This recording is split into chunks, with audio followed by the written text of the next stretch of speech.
All right, so there are a few other applications and resources that I recommend. I'm not going to go into full tutorials on them, but there's lots of resources online for you to search to use them. Most of them are pretty easy to use. So let me show you. The first one here is Grammarly. So this is a really great spelling and grammar checker. It's free, so you can add it to your web browser, and you can add it to all of your Office applications. All right, so I just logged into my account here. So it does have a paid premium version. It's not necessary. I did test the paid version for a year. It was nice, and it had some good features, and it would certainly help build your writing skills, but it's not necessary. Got a ban. That was a Outlook banner notification. So if you go into apps, though, you can see all the different places that you can install Grammarly. So I have Grammarly on my Chrome browser. That's the browser I use. You can also add it to your Microsoft Office, which is fantastic. I recommend it, especially for Microsoft Word. They've also added it to the App Store for iPads. I don't know if it works on Safari, if you're using Safari. And I've also added it to my phone, so I can use the Grammarly keyboard on my phone as well. So, highly recommend Grammarly. The next resource that I recommend is Zotero, and that is a citation manager. So I have linked the library, Zotero, and Citation Manager resources, as well as I will be sharing a list of workshops that they will be hosting on how to use these. But it is fantastic. I can't believe people still format their citations manually. It's crazy to me. So we won't be doing a lot of research activities in this class. Train.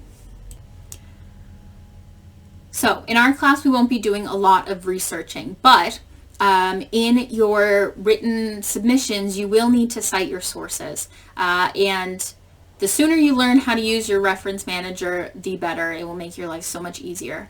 So I recommend Zotero. It is completely free to use, and it's open source, which means no one's making any money off of it. There is another option called Mendeley, which I have used. It works well. I switched to Zotero just because Mendeley is owned by a really large journal publisher, and they tend to promote their own publications a bit more. So I personally prefer Zotero, but both Mendeley and Zotero work great. So check out Zotero for your reference managing. There's lots of tutorials. Like I said, I've shared the library link to Zotero. And if you're interested in learning more about it, just send me a message, because I do have a longer tutorial lesson that I filmed for a course last semester that I can share with you if you like.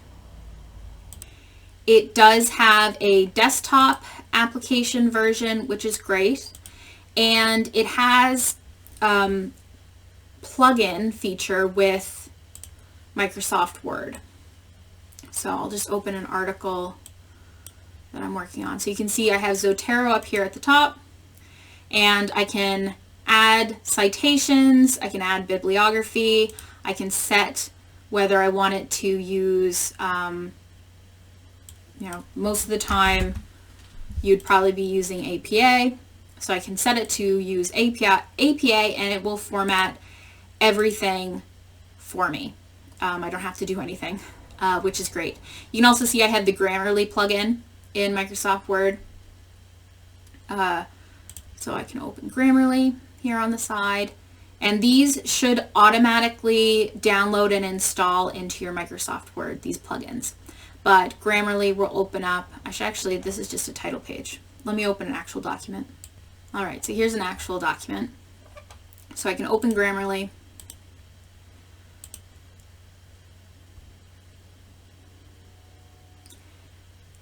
And as I scroll through my document, it will show me over here if there are any issues. And some of them are good ones. Like here, it said I have typed the suggest. So I need to figure out what I was trying to say here and fix that, but I won't do that now. But it will highlight and tell me, okay, so why is this wrong? So that's really nice because, you know, if I was just using the spell checker in Microsoft Word, it would just tell me it's spelled wrong. But Grammarly tells you why it's incorrect grammar, or tells you why you might want to change the wording or the phrasing, which is really great. It also will summarize at the bottom here. So it's caught 56 basic problems, but there are 268 supposed problems that I could pay more to access. And some of the premium features are like, you know, how to make it more engaging, check for plagiarism, how's the delivery, you know, style guides, all of that stuff. But just the free version alone is more than enough. All right, one last quick, I guess this is second to last. I mentioned OneNote. We're going to have a class OneNote set up in our Teams folder, but OneNote is great to, you know, list your notes. You can import documents. So this was a PDF document. So I have the link to the original PDF document, and then I transform that just into straight text. You can add pages and organize the different sections the same way you would, you know, if you were having a physical paper notebook, you know, a 3-ring binder where you could put your tabs and your sections and move pages around and categorize them as you need. So that is another great tool. You can add different tags and link it to your Microsoft Word. You can add in spreadsheets. So that is really useful, especially the, you know, for note taking and highlighting and adding to PDFs and handouts and things. So I linked a couple of useful OneNote tutorials for you. And the last one is just quickly Microsoft To Do. I mentioned that briefly in the Outlook video. So this is the desktop app of Microsoft To Do. I also have Microsoft To Do on my phone, which is great and pretty useful. So you can just add tasks very simply down here. So this is just an ongoing list that I have. So let's say I need to update members. I can add more detail. So I can add a due date, or I can add more details here on the side. So if there's a certain file that I want to add, I can do that there. I don't know why that opened to my headshots that Dell sent me, but anyway. If you want a certain person to do this task, you can add that to them. I don't have this to-do list linked with Teams or shared with anyone, but you can add people up here to share it. You can also add them to certain teams. You can customize the colors and stuff. But you can move it to different lists, and you can add it and share it to people and teams. Add it to my day, reminders. I personally find it really helpful because I have ADHD, having this list. So as soon as something comes into my head, I can put it in the list. I can set reminders.